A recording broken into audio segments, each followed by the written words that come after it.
रागो यदोषो गियकं गियं कम्मं च मोहपवं वयन्ति कम्मं च जायी मरणस्य मूलम् दुःखं च जायी मरणं वयन्ति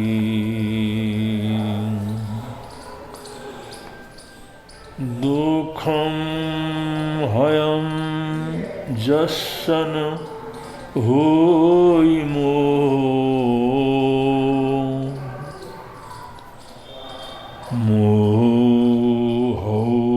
जसन होई तन्ना तन्ना हया जसन होई लो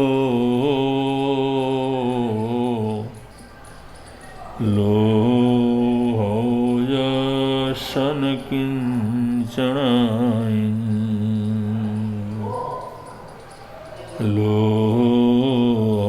लोजसन किंचनाय रागं च दोषं च तयेव मोहम् उद्धतु कामेन समूलजालम्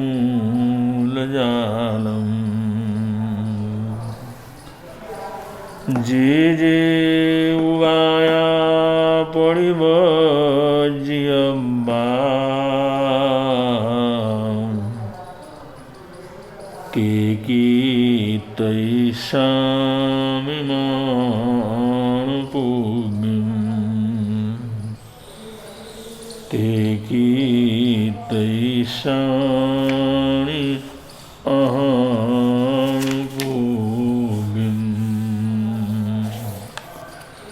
जहाँ किं पाग समामनोरमा रसेन वन्नेन भुज्यमाना ते खुड्डये जीव्यपच्यमाना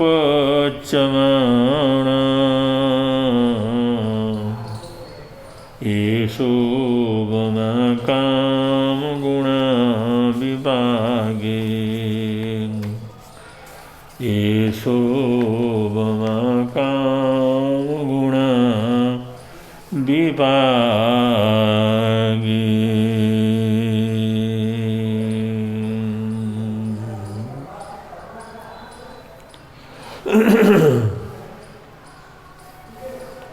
अर्थ प्रभु परमात्मा का संदेश है। जो जीवे भी न याणे अजीवे भी न याणे जीवा जीवे अयानंतो कौम सो नाही संयमम। महापुरुषों ने, उन महान सद्गुरुओं ने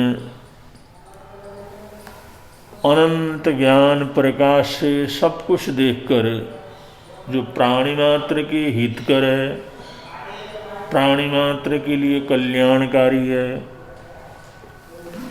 सर्व जगत के लिए अनुकरणीय है, ऐसा समग्र सामुदायिक उद्बोधन जिससे सभी लोग उसका अनुसरण करके सुख शांति प्राप्त कर सकें, वह संदेश फरमा रहे हैं। जैसे कि वो कहते हैं जो जीवे न याणी, जो व्यक्ति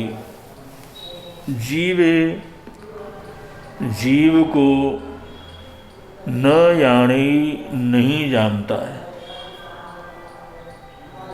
एक मनुष्य, एक व्यक्ति, क्योंकि ये ज्ञान और ज्ञान की आराधना साधना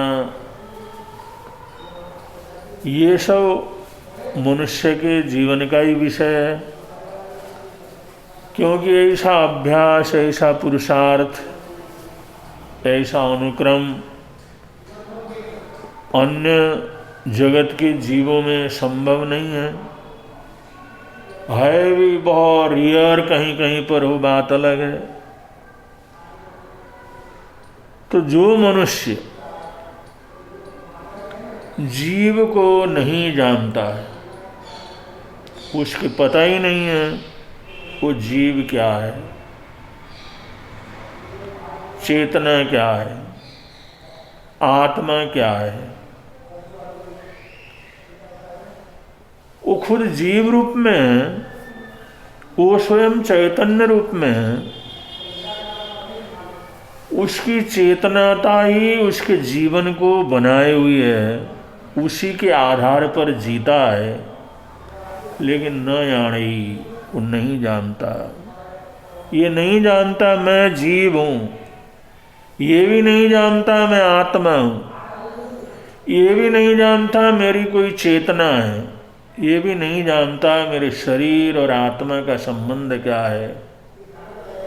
तो जीव के संबंध में, चाहे वो अपने लिए हो, चाहे अपने से पृथक जितना भी जीव जगत हो, न जाने, नहीं जानता।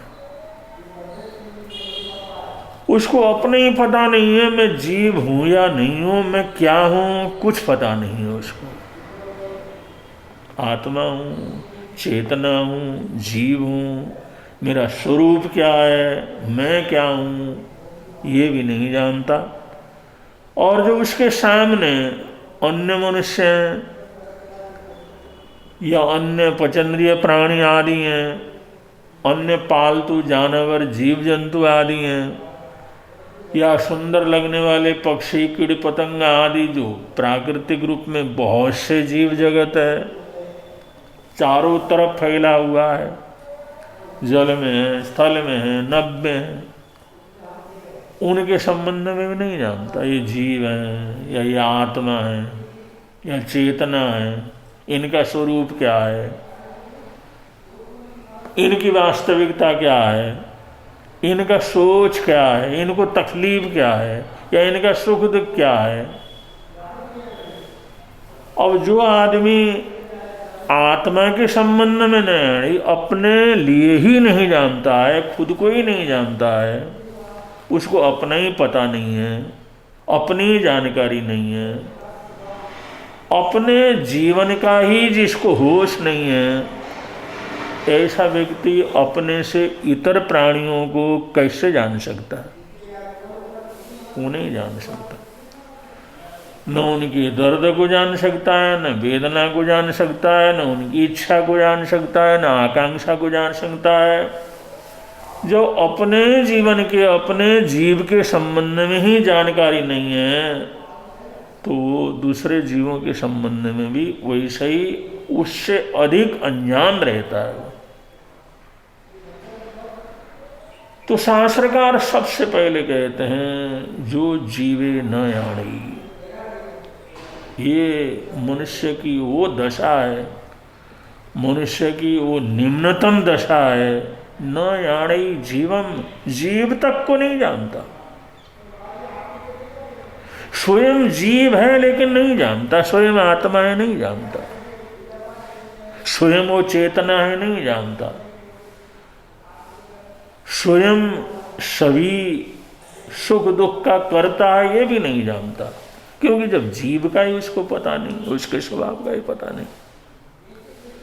तो जो जीवे न याणी, वो अपने संबंध में, अपने से इतर जो संसार के अंदर जीव जगत भरा हुआ है, चारों तरफ फैला हुआ है, उस संबंध में कोई किसी प्रकार की जानकारी जिसको नहीं है, ज्ञान नहीं है, उसका कोई अनुभव उसके जीवन के अंदर नहीं है। और इसी प्रकार जीव के साथ अजीव तत्व है, क्योंकि ये दो ही संसार के मूल तत्व हैं, जीव और अजीव। ये सारा संसार, सारी प्रकृति, सारा दिखने वाला जगत, अनुभव में आने वाला जगत, ये सारा जीव और अजीव का खेल है। ये जीव और अजीव के संबंध का परिणाम है। ये जीव और अजीव से, ये दो ही तत्व से ये सारा फैलाव हुआ है। तो न तो जीव को जानता है और न अजीवे भी न जाने, और अजीव को भी नहीं जानता। अजीव क्या है? इस जगत के दो तत्व हैं, दो ही मूलभूत तत्व हैं, जिसको जीव तत्व और अजीव तत्व कहा जाता है। नव तत्व में सबसे पहले जीव और अजीव का वर्णन है कि जीव और अजीव यही दोनों मुख्य हैं, और उनमें भी प्रमुख फिर जीव है। दोनों परस्परिक एक दूसरे के उपकारक हैं। तो नव तत्व में से सबसे पहले जीव और दूसरे नंबर पर अजीव है। यही दो मूल हैं और इसी से सारा संसार का निर्माण हुआ है। तो ये जीव को और अजीव को दोनों को ही नहीं जानता। जब जीव को ही नहीं जानेगा तो अजीव को कैसे जानेगा?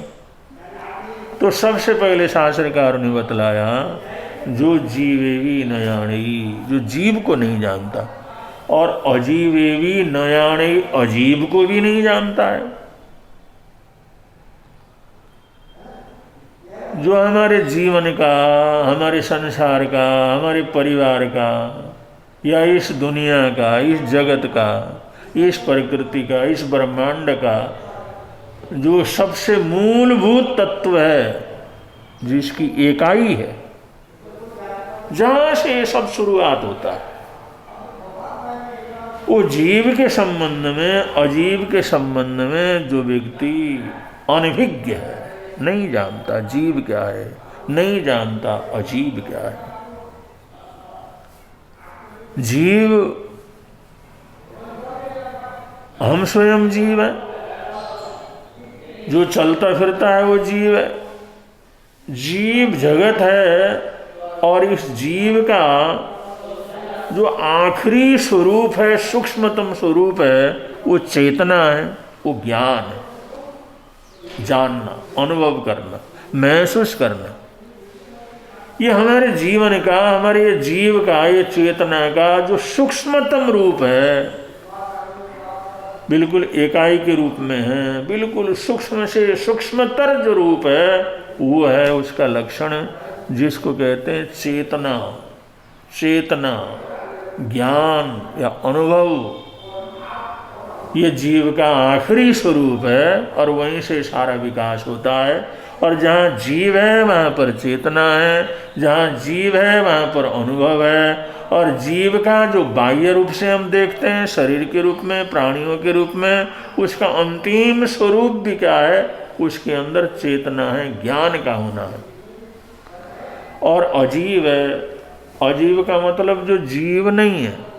जैसे हम जीव हैं, लेकिन यहाँ रखी हुई पुस्तक है, ये सामान है, ये आलमारी है, ये लकड़ियाँ हैं, ये ईंटें हैं, ये पत्थर हैं, ये कागज़, पेन, पेंसिल वगैरह हैं, ये हमारे अलावा ये सब अजीव तत्व के अंतर्गत है। ये सब अजीव है। अब लेकिन वो तो जानता नहीं अजीव भी क्या है, जीव क्या है वो भी नहीं जानता, अजीव क्या है वो भी नहीं जानता। अजीव और ये सारी चीज़ें हैं। और ये अजीव का जो सूक्ष्मतम रूप है, इसको अगर छोटा किया जाए और छोटा किया जाए, छोटे करते चले जाएं, इसको सूक्ष्म करते चले जाएं, इसको करते जाएं सूक्ष्म से सूक्ष्म, तो आखिर के अंदर ये बचता है, वो ऊर्जा के रूप में बचता है। ऊर्जा एक पावर के रूप में, ऊर्जा के रूप में, प्राण शक्ति के रूप में एक सूक्ष्म रूप रहता है। तो संसार में दिखने वाला जो जीव जगत है उसमें सूक्ष्मतम रूप चेतना है, और इस जगत के अंदर जितना भी अजीब तत्व दिखाई देता है, अजीब जगत दिखाई देता है, उनका सूक्ष्मतम स्वरूप वो ऊर्जा है, जिसे हम इलेक्ट्रिक पावर भी कह सकते हैं, गुरुत्वाकर्षण शक्ति भी कह सकते हैं, क्योंकि हर प्लेनेट, हर चीज, मतलब हमारी पृथ्वी जैसे गुरुत्वाकर्षण शक्ति के द्वारा किसी चीज को अपनी तरफ खींचती है, तो पृथ्वी का हर कण उसको खींचता है। तो इसका सूक्ष्म से सूक्ष्म कण, चाहे वो छोटा हो चाहे बड़ा हो, उन सब के अंदर भी वही ताकत है, वही आकर्षण की ताकत है, वही खींचने की ताकत है, गुरुत्वाकर्षण है। पृथ्वी के अंदर है, इसका मतलब इस पृथ्वी के अंदर रहे हुए, इस प्लानेट के अंदर रहे हुए जितने भी चीज हैं, इसका कोई भी भाग है, एक सुई के नोक के बराबर का भाग है, उसके अंदर भी इलेक्ट्रिक पावर है, उसके अंदर भी गुरुत्वाकर्षण शक्ति है। तो इस प्रकार जगत के अंदर जितना भी अजीब द्रव्य है, अजीब काय है, उसमें सूक्ष्मतम रूप उसके अंदर ऊर्जा है, और चेतन जो रूप है, जीव जगत है, वो जीव जगत का सबसे सूक्ष्म जो स्वरूप है वो है उनकी चेतना, उनका ज्ञान और अनुभव करने की शक्ति, ये उसका सूक्ष्म रूप है। तो ये जीव तत्व और अजीव तत्व हो गए, ये मूल रूप में जो है जीव तत्व अजीव तत्व हैं, और यही जीव अजीव जिस समय आगे इनका विकास होता है, आगे जब ये चलते हैं, आगे इनका आकर्षण होता है, खिंचाव होता है, गुरुत्वाकर्षण से एक दूसरे को जब खींचते हैं, तो इसी से जो है जीव अजीव से ही आश्रव तत्व बनता है, और आश्रव तत्व के बाद बंध तत्व बनता है, आश्रव बंध के साथ साथ पुण्य तत्व बनता है, पुण्य के साथ साथ पाप तत्व बनता है, और इसी प्रकार जब इसकी जो है दूसरी जो है एक परंपरा और विशृंखलित टूटने की जब परंपरा शुरू होती है, तो संवर शुरू हो जाता है, संवर के बाद फिर निर्जरा शुरू हो जाती है, फिर निर्जरा के बाद मोक्ष तत्व मुक्त होना हो जाता है। इस प्रकार जुड़ना और टूटना, जीव और अजीव का जुड़ना ये संसार है, और जीव और अजीव का टूट जाना वो मोक्ष है, मुक्त है, मोक्ष है। तो ये दो रूप हैं।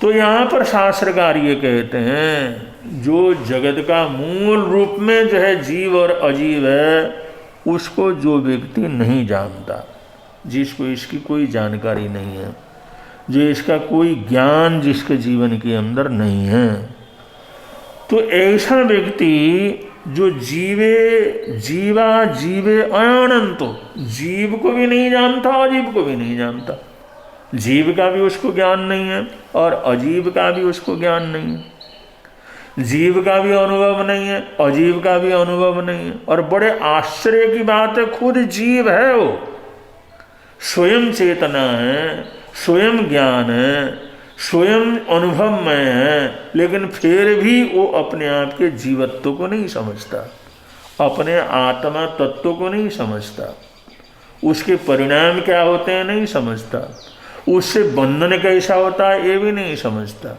वो बंधन टूटता कैसे ये भी नहीं समझता, क्योंकि जीव अजीव जो मूल रूप से दो चीज़ें उनको ही नहीं समझता, तो उसके आगे की प्रक्रिया को समझने की तो कोई कल्पना नहीं की जा सकती।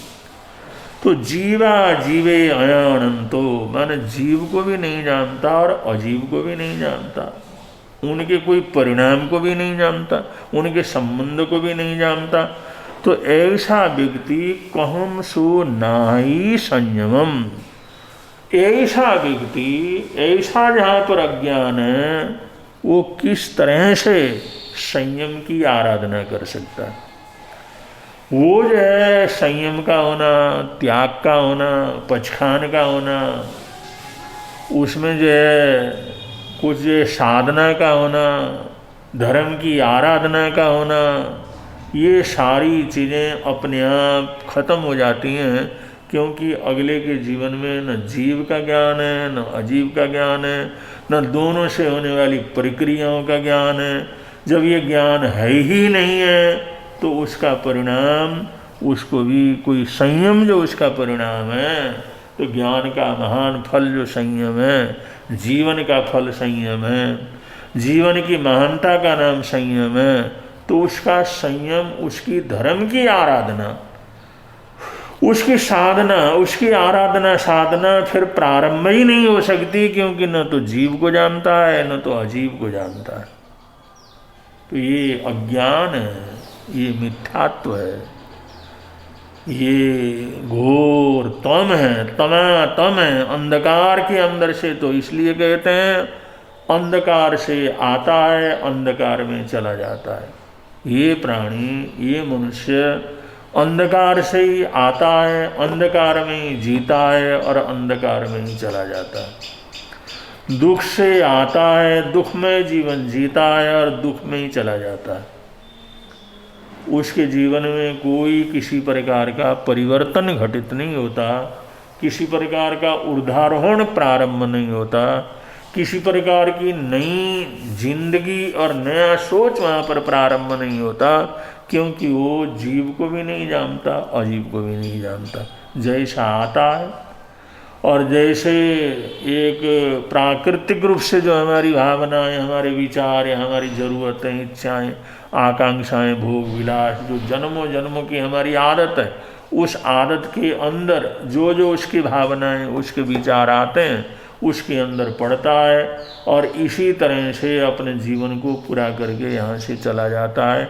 जैसा आता है और वैसा ही संसार से चला जाता है। तो ऐसे अनंतानंत प्राणी इस संसार के अंदर हैं, जो आते हैं अंधकार से आते हैं, अज्ञान अंधकार के अंदर ही जीते हैं और अज्ञान अंधकार के अंदर ही समा जाते हैं। ये अनादि काल से ये प्रक्रिया इस संसार के अंदर चल रही है, अनादि काल से चल रही है। और अनंतानंत आत्माएं, अनंतानंत आत्माएं इसी अवस्था के अंदर रहते हैं, इसी अवस्था के अंदर जीते हैं, इसी अवस्था के अंदर चले जाते हैं। उनमें किसी भी प्रकार का ज्ञान का प्रकाश और जीवन का प्रभात होता ही नहीं है। उनका जन्म लेते हैं उससे पहले भी रात ही है, दिन जन्म लेते हैं तो भी रात है, मर जाते हैं तो भी रात है। वो अंधकार में ही रहते हैं, अंधकार में ही जो उनका जीवन समाप्त हो जाता है। उनके जीवन का वास्तविक जो प्रभात है, वो प्रभात जीवन के अंदर होता ही नहीं है। तो ऐसे जीव राशि से, ऐसे वातावरण से अगर हम निकल करके बाहर आए हैं और हमारे जीवन में ये जिज्ञासा पैदा होती है, जीव क्या है, अजीव क्या है, ये संसार क्या है, ये क्यों होता है, हमारा जन्म लेने का मतलब क्या है, ये जन्म लेकर के करना क्या है, लोग जैसे कर रहे हैं रोज तो कर रहे हैं, इसको करने का क्या फायदा है, इसका क्या परिणाम है, या इसको किसने क्या परिणाम इसका पाया है। अगर ऐसी जिज्ञासा नहीं आती, ऐसा सोच नहीं आता, ऐसा ज्ञान का प्रकाश नहीं होता, ऐसा जीवन के अंदर कुछ पाने की, सुनने की, समझने की एक प्रभात अगर शुरू नहीं होता है, तो संसार के अंदर अनादिकाल से जैसे रहा हुआ है वैसे ही बेभान अवस्था के अंदर रहता है।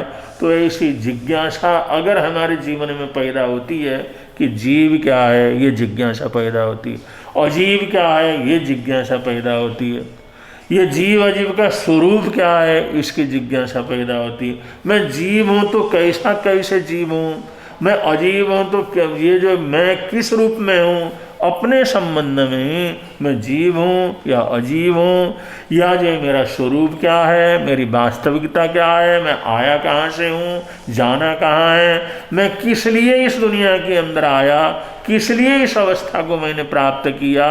ऐसी जिज्ञासा अगर जीवन के अंदर पैदा नहीं हुई है तो समझ लो हमारे जीवन में प्रभात हुआ ही नहीं है, सूर्योदय हुआ ही नहीं है। हमारे जीवन के अंदर जिंदगी की शुरुआत ही वहाँ पर नहीं हुई। वे अनंत संसार के अंदर हैं और अनंत संसार के अंदर ही घूम रहे हैं। तो शास्त्रकार सबसे पहले यहाँ पर कहते हैं ज्ञान की बहुत बड़ी महिमा है और हमारे को अपने संबंध में जानने के लिए, अपने संबंध में समझने के लिए या जीव और अजीव के स्वरूप को समझने के लिए उसमें जिज्ञासा होना बहुत जरूरी है। तो जिज्ञासु होना, जिज्ञासा का आना, मन के अंदर प्रश्नों का पैदा होना, ये जीवन की बहुत बड़ी उपलब्धि है। अगर प्रश्न पैदा होगा, अगर वो प्रश्न आगे से आगे बढ़ता रहेगा, जिज्ञासा आगे बढ़ती रहेगी, तो ऑटोमेटिक उसका ज्ञान का प्रकाश भी बढ़ता रहेगा। क्योंकि जब ज़रूरत होती है, आवश्यकता होती है, वो जिज्ञासा बढ़ती है तो उसका खोज प्रारंभ हो जाता है, अनुसंधान प्रारंभ हो जाता है, उसके अंदर श्रम प्रारंभ हो जाता है, उसमें पुरुषार्थ प्रारंभ हो जाता है। और ये पुरुषार्थ करते करते, मेहनत करते करते, परिश्रम करते करते उस ज्ञान के प्रकाश को प्राप्त कर सकता है, जिससे कि तमाम अन्य प्राणियों से हमारा जीवन अलग दिखता है, अलग महसूस होता है और हमारी यात्रा एक अलग शुरू हो जाती है जब हमारे जीवन में जीव अजीव की जिज्ञासा और वो गहरी जिज्ञासा पैदा हो, गहरा उसको समझने की चेष्टा हमारे जीवन के अंदर पैदा हो। यही जिज्ञासा हमारे जीवन का प्रभात क्या करती है, हुआ करती है।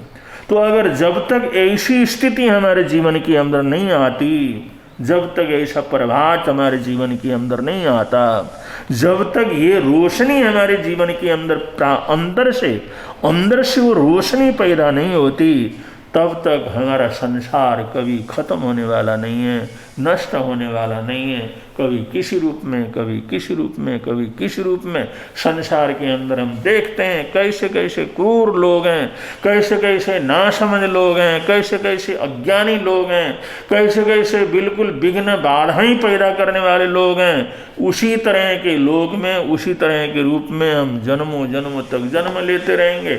और आज भी हम जिसको समझते हैं तो बहुत ही गलत है, उन्हीं संस्कारों के अंदर कभी जा कर के हम जन्म लेते हैं और उसी तरह का काम करने शुरू हो जाते हैं। जब तक हमारे जीवन में ये जीव अजीव का विवेक पैदा नहीं होता, ज्ञान पैदा नहीं होता, समझदारी पैदा नहीं होती, गहरी जिज्ञासा पैदा नहीं होती, तब तक ये संसार जो भयंकर है, देखते हैं सुनते हैं तो बड़ा भारी दुखों का सागर है, तो इससे कभी हम पार नहीं जा सकते।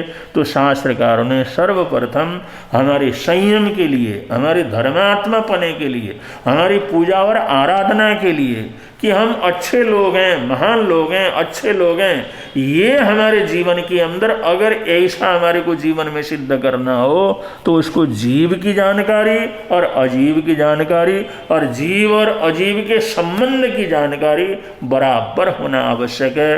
ये ज्ञान आने के बाद ये विकास हमारे जीवन के अंदर होता है, ये परिस्थिति हमारे जीवन के अंदर बनती है। तो ये एक बहुत आवश्यक चीज़ जो हमारे जीवन के अंदर आना चाहिए, जो जिज्ञासा पैदा होनी चाहिए, जो सोच पैदा होनी चाहिए, उसके संबंध में बहुत ही सुंदर संदेश प्रभु परमात्मा ने दिया है। आगे जैसा प्रकरण चलेगा आप लोगों के समक्ष आने का प्रयत्न करेंगे। बोलिए भगवान महावीर स्वामी की जय।